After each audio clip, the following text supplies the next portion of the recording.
ካንደበታችን የሚወጡ አዋጆች በጣም ኃይል አላቸው። ጠማማ ይሆናል እድሌ፣ አይሳካልኝም፣ ሰዎች አይወዱኝም፣ የተናገርኩት ነው የሚሆነው። እኔ ልጆቼ ላይ የምናገረው ነገር እጅግ በጣም ወሳኝ ነው። እንደ አባት በልጆቼ ላይ የምናገረው ነገር በጣም ወሳኝ ነው። አንተ አእምሮህ ጤነኛ አይደለም ትላለች። እኔ መቼ ይሳካልኛል ብለሽ ነው? እኔ እኮ አይሳካልኝ፣ የኔ ነገር መቼ ይሳካል ብለሽ ነው? አይሳካሉ። አዋጅን በአዋጅ ታውጃለሽ፣ ንግግርን በንግግር ትሰብሪያለሽ። ምን እያደረገ እንደሆነ አያውቅም። እንዴት እየጎዳው እንደሆነ ሰልፍ ኮንፊደንሱን፣ የወደፊት ሰልፍ ኮንፊደንሱን እንዴት እየገደለው እንደሆነ አያውቅም። ከአንደበታችን የምናወጣቸው ቃላቶች የአንድ ጊዜ ሳይሆን የህይወት ዘመናችንን እድል ፈንታ ሊወስን የሚችል ጉዳይ ነው። አሁን ለምሳሌ ወላጆች ልጆቻቸው ላይ የሚናገሩት ነገር የልጆቻቸውን ህይወት የሚወስን ሊሆን ይችላል። ኮንፌስ የምናደርገው ዲክሌር የምናደርገው በልጆቻችን ላይ የምናውጀው ነገር፣ በራሳችንም ላይ የምናውጃቸው ነገሮች የአንድ ጊዜ ሳይሆኑ የላይፍ ታይም ኮንሲኩዌንስ የህይወት ዘመን ውጤት አላቸው። ከአንደበታችን የሚወጡ አዋጆች በጣም ኃይል አላቸው። ለምሳሌ በእኛ አገር ሰዎች በራሳቸው ላይ የሚያውጇቸው አዋጆች አሉ። እኔ እድለቢስ ነኝ ትላለች። እኔ እድለቢስ ነኝ ደጋግማ ነው ይህን የምትለው አንዷ። እኔ ገድ የለኝም ገደቢስ ነኝ። እኔ እግሬ እርጥብ አይደለም እኮ በቃ የሚሄድበት እኮ ነው የሚበላሸው። እኔ እግሬ እኮ እርጥብ አይደለም። ያኛው ደግሞ እኔ ሰው አይወደኝም እኮ ሰው አይወደኝም፣ በፍጹም ሰው አይወደኝም ይላል። ሰው አይወደኝም። እኔ መቼ ይሳካልኛል ብለሽ ነው? እኔ እኮ አይሳካልኝ፣ የኔ ነገር መቼ ይሳካል ብለሽ ነው? አይሳካም፣ በፍጹም አይሳካም። ለኔ ሲሆን ነገር ሁሉ ይጠማል እኮ። ሁሉ ጊዜ ነው እኮ ነገር የሚጠመው። ለኔ ሲሆን ሁሌ ነገር እንደጠመመብኝ ነው ይላሉ። ከዛ ምን ይሆናል? እውነትም ገደቢስ ትሆናለች፣ እውነትም እድለቢስ ትሆናለች፣ እውነትም ሰው አይወደውም፣ እውነትም አይሳካለትም፣ እውነትም ነገር ይጣመብበታል። ማን ይሄን ያወጀበት? ራሱ በአንደበታችን የምንናገረው ነገር፣ አምነን የምንናገረው ነገር፣ በተለይ በልባችን አምነን የምንናገረው ነገር በህይወታችን አፌክት ያደርገናል። እኔ እድለቢስ ነኝ፣ እኔ አይሳካልኝም፣ እኔ ሰው አይወደኝም፣ እኔ ጠማማ ነው እድሌ፣ እኔ ማይሆን ምል ከሆነ ጠማማ ይሆናል እድሌ፣ አይሳካልኝም፣ ሰዎች አይወዱኝም፣ የተናገርኩት ነው የሚሆነው። ይሄ ድል በደንብ ማወቅ አለብን። በልጆቻችንም ላይ የምንናገረው ነገር እንደዛው ነው። በራሳችን ላይ እንናገራለን። አይሽ ፍቅር፣ ወላጆች ልጆች ላይ ስልጣን አላቸው ከፈጣሪ የተሰጠ። እኔ ልጆቼ ላይ የምናገረው ነገር እጅግ በጣም ወሳኝ ነው። እንደ አባት በልጆቼ ላይ የምናገረው ነገር በጣም ወሳኝ ነው። ልጆቻችን ምን እንላለን? ሰዎች ምን ይላሉ? ይሄ በስልጣኑን የምታየው መቼ መሰለሽ? እናት ያዘነችበት ልጅ አይተሽ ታውቂያለሽ? እናቱን ሲያስለቅስ ያደገ ሲያድግ በጣም ከባድ ነው የሚሆነው። በስቃዩን ነው የሚሆነው። እኔ በህይወት ዘመን አይቻለሁ እናት ያለቀሰችባቸው ሰዎች ትላልቅ ከሆኑ በኋላ ዘመናቸው በስቃይ ነው የሚያልፈው። እናት አትዘን እና እናት በተለይ አልቅሳ ከረገመችውማ በጣም ከባድ ነው። ስልጣን አላት፣ የመባረክ የመርገም ስልጣን አላት እናት፣ እና በትክክለኛው መንገድ ማለት ነው። አሁን ልጁን ይሄ አይረባም፣ ይሄ እኮ የሚረባ አይደለም ይላል አባት። ይሄ የሚረባ እኮ አይደለም፣ የነ ከሌ ልጅ አታይም፣ ይሄ እኮ አይረባም ይለዋል፣ ይናገርበታል፣ ያውጅበታል። አትረባም ብሎ አዋጅ ያውጅበታል። ታያት እባክሽ፣ እሷ ከንቱ ነች፣ እቺ እኮ ከንቱ ነች፣ እኔ እናንተና ልጆች ተመልከች፣ እናንተና እቺማ ከንቱ ማትረባ ነች ይላሉ። ከንቱነትን ታውጅባታለች እናቷ። ያንተን መጨረሻህን ባሳየኝ ምን ይሆን የምትሆነው? እንደው አንተ ምን ይሆን የምትሆነው አንተ እንደ አንተ መጨረሻ ባሳየኝ ይሏቸዋል ልጆቻቸውን። በጣም ከባድ ነው። እሱ ትምህርት አይገባውም መቼም ትምህርት አይገባህም አንተ ምንም አይገባህም፣ በቃ ብትተው ነው የሚሻለው ይላል ወላጅ ልጆቹ ላይ። በኃይል ዴንጀረስ ነው። ከዛ ማለት እሱ ደንቆሮ ነው ይላሉ። እነዚህ በልጆች ላይ የታወጁ አዋጆች ናቸው። ይሰራሉ። አባት ሲናገራቸው ይሰራሉ። እናት ሲናገራቸው ልጁ አድጎ ራሱ ካልሰበራቸው በስተቀር እነዚህን አዋጆች በሌላ አዋጅ እስካልቀየራቸው ድረስ በጣም ከባድ ነው እና ልጆቹ ምን ይሆናሉ? የማይረቡ መጨረሻቸው የማያምር ትምህርት የማይገባው አባትየው ያለው ነገር ልጁ ላይ ይሆናል። እናትየው ያለችው ነገር ልጇ ላይ ይሆናል። ስለዚህ ከአንደበታቸው የሚያወጡትና የሚያውጁት ነገር በጣም ወሳኝ ነው። አሁን አንዱን እንደ ምሳሌ ላንሳልሽ። ቶማስ ኤዲሰንን ታውቂዋለሽ? ቶማስ ኤዲሰን ከ1847 እስከ 1931 የኖረ ሰው ነው። የመጀመሪያውን አምፖል የሰራልን ሰው ነው። የሱ ብቻ ሳይሆን የሙቪዎች የሞሽን ፒክቸር ካሜራዎች ላይ ኮንትሪቢዩት አድርጓል። የድምፅ ሪከርዲንግ ላይ ኮንትሪቢዩት አድርጓል እና በጣም ኢኖቬቲቭ የሆነ የፈጠራ ሰው በዓለም ላይ ከተነሱ የፈጠራ ሰዎች አንዱ ነው። ቶማስ ኤዲሰን ትምህርት ያስተማረችው እናቱ ነች። እንግሊዝኛ መጽሐፍ ማውራት ያስተማረችው እናቱ ነች። ማትስ ያስተማረችው እናቱ ነች። የእናቱ ነበረች አስተማሪው። እሱም በተመለከተ አንዳንድ ስቶሪዎች፣ ታሪኮች እውነተኛ ናቸው፣ አይ ተጨምረዋል እንዲህ የሚባሉ ታሪኮች አሉ። እኔ ግን አንድ በጣም ወደው ታሪክ አለ እና ምንድነው የሆነው? መጀመሪያ ትምህርት ቤት ገብቶ ነበር። ሕፃኑ ቶማስ ኤዲሰን ትምህርት ቤት ገብቷል። ትምህርት ቤት ገብቶ አንድ ቀን ለእናቱ ከአስተማሪዎች ከዳይሬክተሩ የተጻፈ ወረቀት ይዞላት መጣ እና ስለ ልጁ ስለሱ ነው የተጻፈው ወረቀቱ። እናትየው ተቀበለች፣ አነበበች። እያነበበች እንባዋ መጥቷል፣ ወረቀቱም እንባዋ መጥቷል። ከዛ ማም ምንድነው የሚለው ብሎ ጠየቃት እና እሷ ምን አለችው? ወረቀቱን አልሰጠችውም። your son is a genius ነው የሚለው አለችው።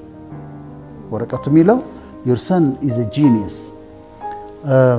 This school is too small for him and we don't have good enough teachers to train him.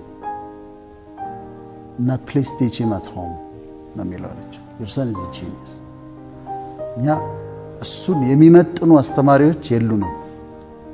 በጣም አእምሮ ምጡቅ ስለሆነ እሱን የሚመጥኑ አስተማሪዎች ስለሌሉን ቤት አስተምሪው ነው የሚለው አለችው። ከዛ ከማግስቱ ጀምሮ ከትምህርት ቤት ቀረ። ምክንያቱም ያለችው ምንድነው? በጣም አእምሮ ምጡቅ ነው፣ እሱን ለማስተማር ብቃት ያላቸው አስተማሪዎች የሉንም። ስለዚህ እባክሽ አንቺው ራስሽ ቤት አስተምሪው ብሎ ነው የጻፉላት። ከዛ ቶማስ ኤዲሰን ቀረ ከትምህርት ቤት፣ ሕፃኑ ቶማስ ኤዲሰን። እሷ ራሷ ማስተማር ጀመረች። እሷ አደገ፣ አስተማረችው፣ በጣም ሰክሰስፉል ሳይንቲስት ሆነ። ካደገ በኋላ እናቱ ሞተች። እናቱ ከሞተች በኋላ አንድ ቀን ዕቃ እየፈለገ እያለ ቤት ውስጥ ወረቀት አገኘ። ወረቀቱ ያገኛት ወረቀት የዛ ጊዜ ከትምህርት ቤት ዳይሬክተሩ ሰጥቶት አምጥቶት ለእናቱ የሰጣት ወረቀት ነች። ሲያነባው ጽሑፉ የሚለው በትክክል ጽሑፉ የሚለው your son is mentally deficient. We cannot let him attend our school anymore. He is expelled ነው የሚለው።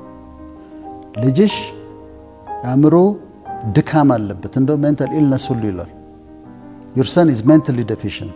We cannot let him attend our school anymore. He is expelled ይላል።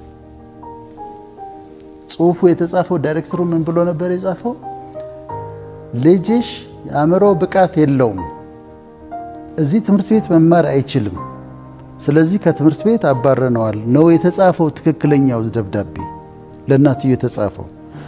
እሷ የዛ ጊዜ ለካ ደብዳቤውን አምጥቶ ሲሰጣት አይታው እንባዋ መጥቶ ማሚ ምንድን ነው የሚለው ብሎ ሲጠይቃት your son is mentally deficient የሚለውን አእምሮ ብቃት የለውም፣ እዚህ ትምህርት ቤት መማር አይችልም፣ አባረነዋል የሚለውን ትታ እሷ ወረቀቱን ይዛ ሌላ ነገር ነው ያነበበችለት።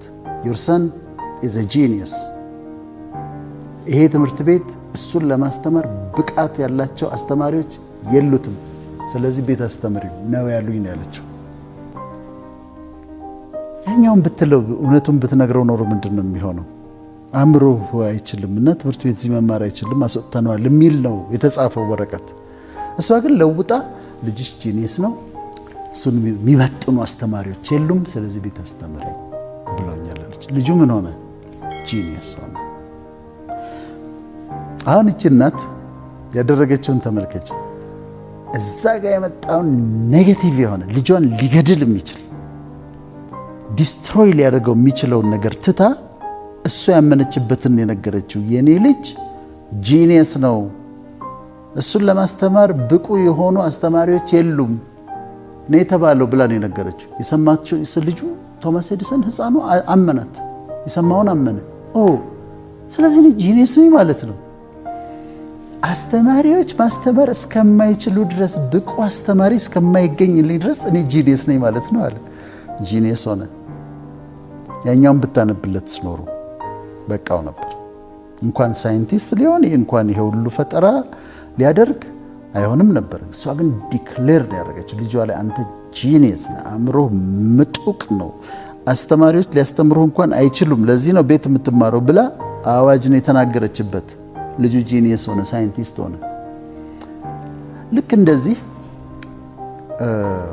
እሱ እንግዲህ እሷ እናት ነች ያስተማረችው። ከዛ ይሄን ሲፈጥርልን ያን ሲፈጥርልን ኢኖቬቲቭ ሆኖ መጨረሻ ላይ ደብዳቤውን ሲያገኘው ሌላ ነው የተባለው። እና እንዴት አይነት እናት ነች ያለሽ። እኛ ከሚገባን በላይ ቃላቶች ኃይል አላቸው። በጣም መስበር ይችላሉ፣ በጣም መጠገን ይችላሉ።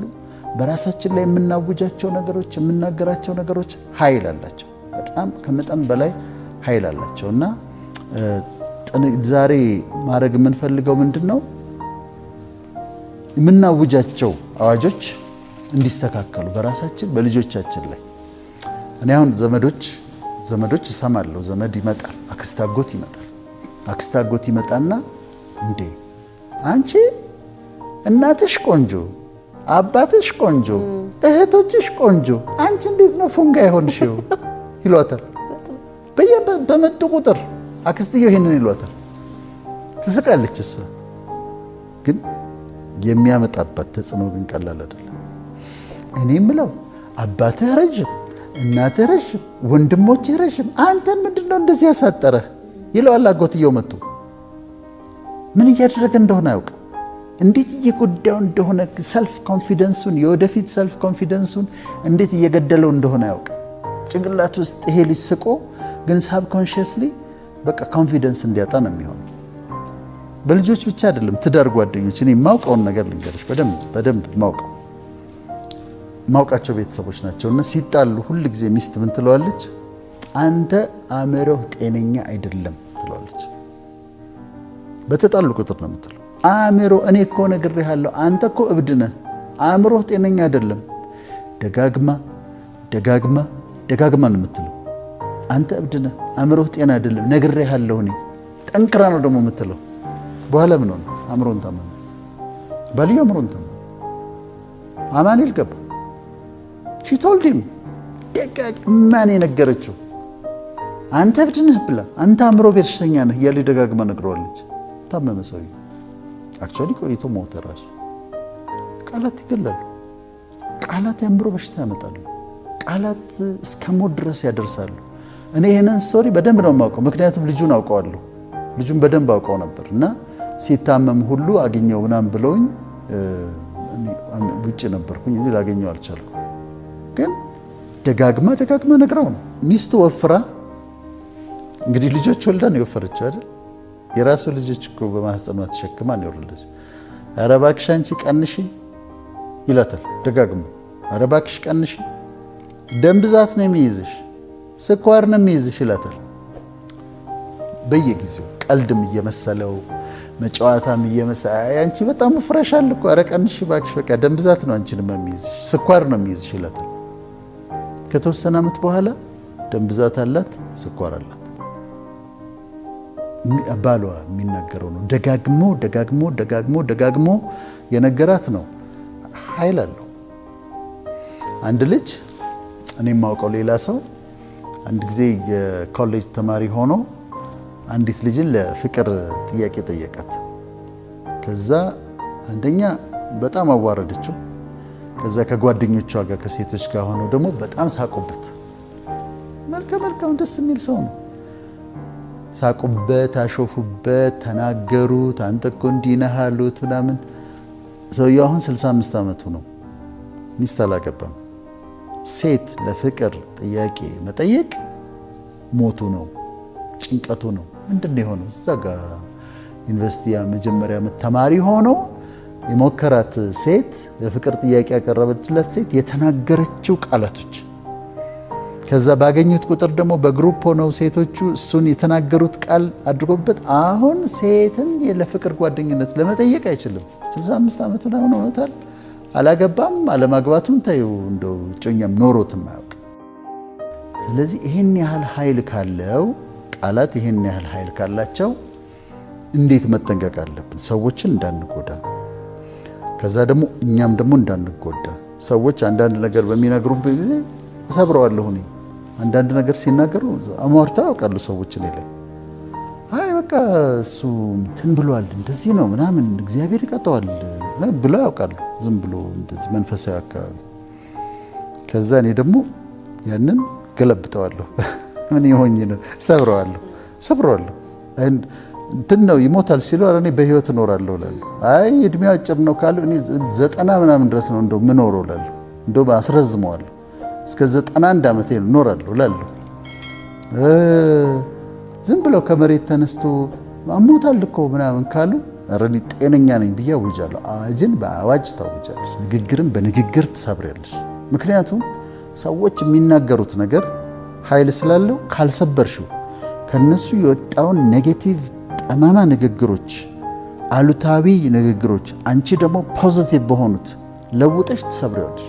ይቻላል እንደዛ ኢነርጂን በኔጌቲቭም በፖዚቲቭ ማጥፋት ትችላለሽ። እና እኔ አንዳንድ ነገሮች ሲነገሩብኝ ዝም ብዬ አላይም፣ ሄጄ በተቃራኒው ሰብረዋለሁ። ያላሰብኩት እንደውም ያሳስቡኛል። እና እንደዛ መደረግ አለበት። በተለይ ለወላጆች ማውራት አለብን። ልጆቻችሁ ላይ ማይሆን ነገር አትረባም፣ አትረቢም፣ አትጠቅሚም፣ እንደዚህ ነሽ፣ ዘመድ እየመጣ አንቺ ፉንጋ ነሽ፣ ባሪቾ ቅጽል ስም ማውጣት፣ ታላላቅ ወንድሞች ታናሽ ወንድማቸውን በማይገባ ቃላት በብሽሽቅ ምን ያህል እየገደሏቸው እንደሆነ ያውቁ። ስለዚህ እሱን በጣም ማሳሰብ እንፈልጋለን።